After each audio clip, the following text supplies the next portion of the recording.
अस्सलाम वालेकुम।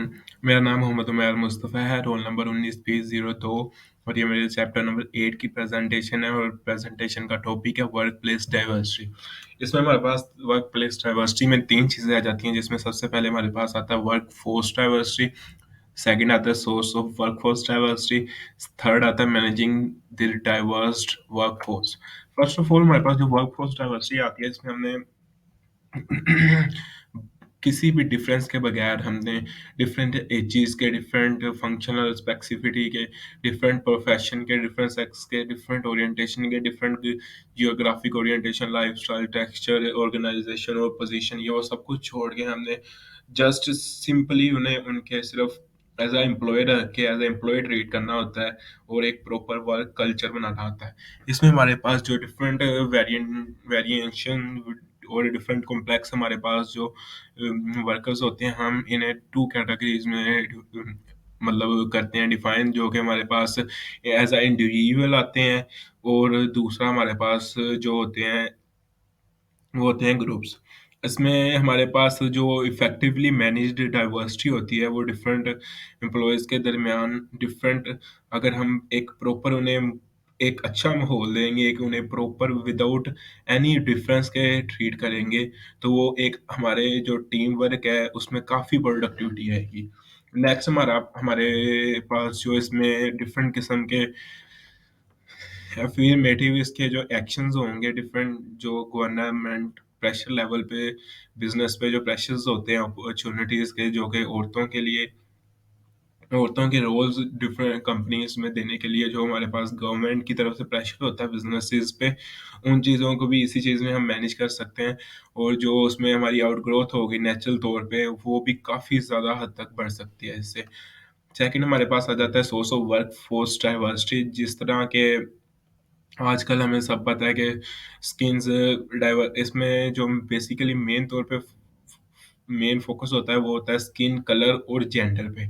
हमने इन चीज़ों को एक साइड पे रख के सबको एक प्रॉपर एक एक जैसा ही ट्रीट करना है। डज़न्ट मैटर वो किस कलर का है, ओल्ड है, यंग है, वुमेन है, मैन है, सबको एक प्रॉपर तरीके से रख के उनकी एजुकेशन और स्किल्स के हिसाब से उन्हें मैनेज करके उनको एम्प्लॉइज़ के लेवल देने होते हैं और उस हिसाब से उसे मैनेज करना होता है। इसमें हमारे पास जो डिफरेंट किस्म के लेवल्स आते हैं बाय देयर एजुकेशन और स्किल्स के हिसाब से, वो एथिकल और एथि एथिकल ग्रुप, ओल्डर वर्कर्स जो हमारे पास अलग हो जाते हैं, जेंडर्स के हिसाब से, एजुकेशन के हिसाब से, ड्यूअल करियर के हिसाब से, रिलीजन कल्चर के हिसाब से हमें जो मतलब मसलन मसले के पेश करने पड़ते हैं, वो ये डिफरेंट चीज़ें आ जाती हैं। उसमें इमिग्रेंट्स आ जाते हैं, पर यंग पर्सन्स आ जाते हैं विद लिमिटेड एजुकेशंस और स्किल्स लेवल, और हमारे पास कॉम्पिटिटिव एडवांटेज जो जो होते हैं वर्कफोर्स डाइवर्सिटी में, वो आ जाते हैं, हमारी मार्केटिंग आ जाती है। सबसे पहले एथिकल और एथिकल ग्रुप देख लेते हैं। इसमें एथिकल और एथिकल ग्रुप्स में मेन जो हमारे पास स्टीरियोटाइप्स होते हैं ग्रुप्स में, जिसमें हमारे पास डिफरेंट मतलब प्रयासम के लोग आ जाते हैं, जिसमें हमारे पास अफ्रीकन अमेरिकन या एशियन वगैरह आ जाते हैं। डिफरेंट टाइम पे डिफरेंट हर अपने प्रयासम का अलग टाइम होता है। उन डिफरेंट कल्चर्स को, डिफरेंट टाइम को किस तरह मैनेज करना है, ये सारा कुछ इसमें आ जाता है। ओल्डर वर्कर्स जो पॉपुलेशन एज़ ग्रोइंग ओल्डर, तो हमारे पास जो वर्कर्स हैं वो भी ओल्डर से ओल्डर होते जाते हैं और 2000 में जो इसमें, और ये तकरीबन कंटिन्यू 2000 तक रहा था। इसके बाद इन एडिशन जो ट्रेंड हो गया ना, वो चेंज हो गया था रिटायरमेंट की तरफ से और रिवर्सिंग उनको रिवर्स करना या उनकी रिटायरमेंट करना अर्ली, ताकि कंपनी को यंग एम्प्लॉयज़ मिल सकें और वो उसकी प्रोडक्टिविटी में काफ़ी अच्छे तरीके से काम हो सके। सेकंड तौर पे हमारे पास जो वुमेन्स वर्किंग आ जाता है कंपनी, वो तकरीबन उसकी जो रेशियो है, वो है 11.9 फ्रॉम 100, और ये लार्जेस्ट कंपनीज़ में ये रेशियो होता है। इसमें जो मिड लेवल या मैनेजर पोज़ीशंस जो होती हैं, जो कि 34% तक राइज़ हुई थी 1983 में और तकरीबन 46% हो गई थी 1998 में। इसका मतलब है कि जो औरतें हैं वो काफ़ी, उन्हें सपोर्ट किया जा रहा है, उन्हें एग्ज़ेक्टिव ऊपर लाया जा रहा है। और आजकल जो तकरीबन 9 मिलियन से ज़्यादा औरतें अपना बिज़नेस ओन करती हैं, जो कि 4 लाख तकरीबन जो कि 4 लाख था तकरीबन 1972 में, और अब ना 9 मिलियन से भी ज़्यादा हो चुका है, और ये नंबर तकरीबन बढ़ ही रहे हैं। और इसमें different household, single parent household आ जाता है, इसमें हमारे पास डिफरेंट मैरिजेस, डाइवोर्स वगैरह, ये वो चीज़ें, इनमें सब ये चीज़ें इन्वॉल्व हो जाती हैं। अगला फैक्टर जो आ जाता है हमारे पास वो एजुकेशन का है, कि हमने एजुकेशन के हिसाब से एम्प्लॉयज़ को डाइवर्स करना होता है। नेक्स्ट वन हमारे पास जो आ जाता है ड्यूअल करियर फैमिलीज़। इसमें हमने फैमिलीज़ के डिफरेंट पर्सन्स को उन्हें एक कंपनी में as a employee different roles देते हैं, जिससे उस कंपनी उस फैमिली के डिफरेंट तरीकों से चीज़ें मैनेज हो जाती हैं। रिलीजन एंड कल्चर आ जाता है, जिसमें हमारे पास ग्लोबलाइज़ेशन तौर पे ये एक बड़ी चीज़ है। ग्लोबलाइज़ेशन तौर पे लेवल पे इन चीज़ों से कंपनीज़ को इफ़ेक्ट होता है। इसमें हमारे पास डिफरेंट हम पर्सन्स के लिए भी एक कोटा होता है, जिसका कंपनी में रखते हैं, जिसमें हमारे पास हैंडीकैप या डिसेबिलिटीज़ डिसेबल लोग आ जाते हैं। आगे हमारे पास होता है इमिग्रेंट्स।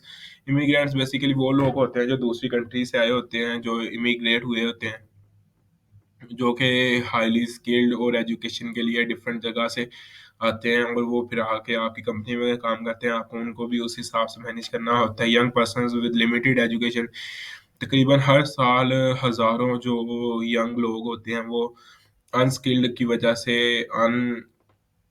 एम्प्लॉयड का शिकार होते हैं। हमें अनस्किल्ड वर्कर्स को किस तरह हायर करके उनको किस तरह ट्रेन करके कंपनी के बेनिफिट के लिए ट्रेन करना आता है, वो सारा कुछ इसमें आ जाता है। और नेक्स्ट में हमारे पास आता है competitive advantage through workforce diversity. इसमें हमारे पास जो एडवांटेजेस वगैरह आएंगे हमारे पास वर्कफोर्स डाइवर्सिटी की वजह से, वो हम देख लेंगे। इसमें तकरीबन हमारा काफ़ी तौर पे जो डाइवर्सिटी तकरीबन होती है कन्वर्ट, वो हमारा होता है कि हम जो एम्प्लॉयज़ को हैं उनके एथिकली राइट्स जो हैं वो प्रोवाइड करें, एक प्रॉपर सोशल रिस्पॉन्सिबिलिटी और लीगल नेसेसिटी प्रोवाइड करें। नेक्स्ट हमारे पास जो आ जाता है मार्केटिंग, कंपनी की जो मेन कंज्यूमर्स वगैरह होते हैं, या मेन बायर्स, या मेन उनके क्लाइंट्स, या मतलब उनके जो सेलर होते हैं, ये सारे इनकी मार्केटिंग एस्पेक्ट में आ जाते हैं। कंपनी का स्कोप किस तरफ है, उनके कहाँ पे क्लाइंट है, कहाँ पे यूज़र है, कहाँ पे बायर है, ये सारी चीज़ें हमने उनकी मार्केटिंग में मैनेज करनी होती हैं। नेक्स्ट हमारे पास आ जाता है क्रिएटिविटी, इनोवेशन और प्रॉब्लम सॉल्विंग स्किल्स। इसमें हमने क्रिएटिविटी को बढ़ाना होता है, इनोवेशंस, नई नई चीज़ें ईजाद करवानी होती हैं, और जो हमारे पास मसले आ रहे होते हैं, प्रॉब्लम्स आ रही होती हैं, उनको हमने सॉल्व करना होता है। नेक्स्ट आ जाता है फ्लेक्सिबिलिटी। फ्लेक्सिबिलिटी में हमने एक वर्क प्लेयर्स में डिफरेंट तरीके की हम उन्हें फ्लेक्सिबिलिटी प्रोवाइड कर सकते हैं पॉलिसीज़ के हिसाब से, जिसमें हमारे पास टाइम मैनेजमेंट का वो उन्हें फ्लेक्सिबल कर सकते हैं, उन्हें उनकी वर्किंग के हिसाब से फ्लेक्सिबिलिटी दे सकते हैं। और डिफरेंट तकरीबन एनवायरमेंटल चेंजिंग की वजह से या रिस्पॉन्ड क्विकली करके इस तरह की चीज़ों से हम उन्हें फ्लेक्सिबल दे सकते हैं चीज़ें। Diversity management and affirmative action programs, इसमें तकरीबन हम जो वर्कफोर्स होती है डाइवर्सिटी उसको डिफाइन करते हैं। एक ऐसी एक्टिविटीज़, ऐसी चीज़ें इन्वॉल्व होती हैं जो एक एम्प्लॉय की जो चीज़ को डाइवर्स करती है, एक प्रॉपर कॉम्पिटिटिव एडवांटेज, जो कि कंपनी को एक प्रॉपर कॉम्पिटिटिव एडवांटेज देता है। यानी एक एम्प्लॉय को उसकी जो चीज़ें, उसकी जो वर्क बिहेवियर, जो एक्टिविटीज़ है, उसको इनको डाइवर्स करती हैं, इंटीग्रेट करती हैं कंपनी की एडवांटेज में। नेक्स्ट आ जाता है organisation cultivate and diverse force. इसमें बेसिकली हमने इस चीज़ों को डिफरेंट मैनेजमेंट लेवल पे, डिफरेंट सपोर्ट लेवल पे हमने कमिटमेंट करनी होती है, चीज़ों को मैनेज करना होता है एक वे से लेके दूसरी वे तक। और इसमें हमने उन्हें कंपनसेट करना होता है directly from diversity objectives. Work place diversity, इसमें बेसिकली हमारे पास डिफरेंट किस्म के फंड एलोकेट होते हैं, जो कि हमें इंश्योर करने होते हैं कि भाई सक्सेसफुल रहें। इसमें टॉप मैनेजमेंट जो होती हैं वो एग्जांपल्स सेट करती हैं दूसरे एम्प्लॉयज़ के लिए, और उन उनकी जो डायरेक्टर्स होते हैं वो अकेले इन चीज़ों को सबको मैनेज नहीं कर कर पाते। डिफरेंट कंपनीज़ जो हैं वो डिफरेंट एडवाइज़री ग्रुप्स के ऊपर रिले करती हैं और वो उन ग्रुप्स की मदद से अपने गोल्स को सक्सेसफुली अचीव करने में कामयाब रहती हैं फिर। लास्ट पे हमारे पास ऑर्गेनाइजेशनल असेसमेंट, इसमें हमारे पास जो नेक्स्ट स्टेप है मैनेजिंग का डाइवर्सिटी, वो आ जाता है। इसमें हमने work force culture policies different किस्म की प्रैक्टिसेस अप्लाई करके हमने अपने रिक्रूटमेंट को प्रोसेस को अच्छा करके डिफरेंट चीज़ों को प्रमोट करके उनसे बेनिफिट और उनसे कंपनसेशन हासिल करनी होती है। In addition, the demographic of the labor pool and the customer base should be evaluated. इसमें डिफरेंट किस्म के हमें लेबर्स के जो डिफरेंट हकायक हैं, जो हकूक हैं उसके, वो हमें उन्हें प्रोवाइड करने होते हैं। और इसमें डिफरेंट किस्म के जो प्रॉब्लम्स आ रहे होते हैं उनको पूरा करके एक एम्प्लॉय को प्रॉपर जो भी उनकी फैसिलिटीज़ होती हैं उन्हें प्रोवाइड करनी होती हैं। तो ये मेरा लास्ट टॉपिक था। ये मेरी प्रेजेंटेशन कंप्लीट हो गई है। Thanks for listening.